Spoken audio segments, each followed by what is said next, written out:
गजग्राह की कथा भक्तमाल ग्रंथ से। द्रविड़ देश में पहले पांड्य राज्य के एक राजा थे इंद्रद्युम्न। वे सदा भगवान के स्मरण, ध्यान, पूजन तथा नाम जप में ही लगे रहते थे। एक बार वे कुलाचल पर्वत पर मौन होकर वानप्रस्थ आश्रम स्वीकार करके श्री हरि की अर्चा कर रहे थे। उसी समय वहां शिष्यों के साथ अगस्त जी पधारे।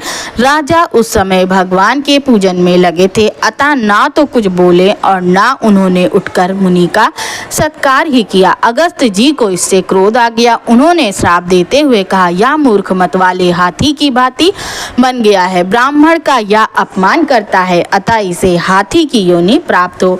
श्राप देकर अगस्त जी चले गए। उनके शाप के प्रभाव से शरीर छूटने पर राजा इंद्रद्युम्न क्षीर सागर के मध्य त्रिकूट पर्वत पर हाथी हुए। वे बड़े ही बलवान थे। उनके भय से वहां व्याघ्र, सिंह भी गुफाओं में छिप जाते थे। एक बार वे गजराज अपनी यूथ की हथनियों और कलबों हाथी के बच्चों के साथ वन में घूम रहे थे। धूप लगने पर जब प्यास लगी तब कमल की गंध सूंघते हुए वह यूथ वहां के सरोवर में पहुंचे। वह सरोवर बहुत ही विशाल था, उसमें स्वच्छ जल भरा था, कमल खिले थे। सभी हाथियों ने जल पिया, स्नान किया और परस्पर सूंड में जल लेकर उछालते हुए जल क्रीड़ा करने लगे। उस सरोवर में महर्षि देवलक के साप से ग्राह होकर हुहु नामक गंधर्व रहता था। वह ग्राह जल क्रीड़ा करते हुए गजराज के पास चुपके से आया और पैर पकड़कर उन्हें जल में खींचने लगा। गजराज ने चिंगाड़ मारी। दूसरे हाथियों ने भी सहारा देना चाहा, किंतु ग्राह बहुत बलवान था। दूसरे हाथी शीघ्र ही थक गए। कभी ग्राह जल की ओर खींच ले जाता और कभी गजराज उसे किनारे के पास खींच लाते। इस प्रकार बराबर थकते जाते। ग्राह तो जल का प्राणी था, वह इनसे जल में बलवान पड़ने लगा। ग्राह के द्वारा खींचे जाते गजेंद्र बिल्कुल थक गए। उन्हें लगा कि अब डूब जाएंगे। तब उन्होंने भगवान की शरण लेने का निश्चय किया।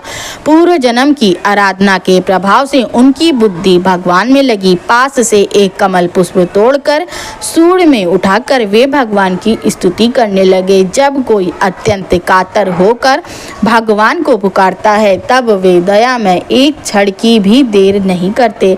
कातर कंठ से गजराज भगवान की स्तुति कर रहे थे। देवता भी उनके स्वर में स्वर मिलाकर भगवान का स्तवन कर रहे थे। उसी समय भगवान गरुड़ पर बैठे वहां प्रकट हो गए। भगवान का दर्शन करके गजराज ने वह पुष्प ऊपर उछाल कर कहा, नारायण निखिल जगत के गुरु भगवान, आपको नमस्कार है। आते ही भगवान ने एक हाथ से गजराज को ग्राह की सहित जल में से निकालकर पृथ्वी पर रख दिया। अपने चक्र से ग्राह का मुख फाड़कर भगवान ने गजराज को छुड़ाया। भगवान के चक्र से मरकर ग्राह ऋषि के श्राप से छूटकर फिर गंधर्व हो गया। उसने भगवान की स्तुति की और उनकी आज्ञा लेकर अपने लोक को चला गया। गजराज को भगवान का स्पर्श मिला था। उनके अज्ञान का बंधन तत्काल नष्ट हो गया। उनका हाथी का शरीर सुंदर दिव्य चतुर्भुज रूप में परिणत हो गया। भगवत पार्षदों का रूप पाकर वे भगवान के साथ उनके नित्य धाम में पहुंच गए।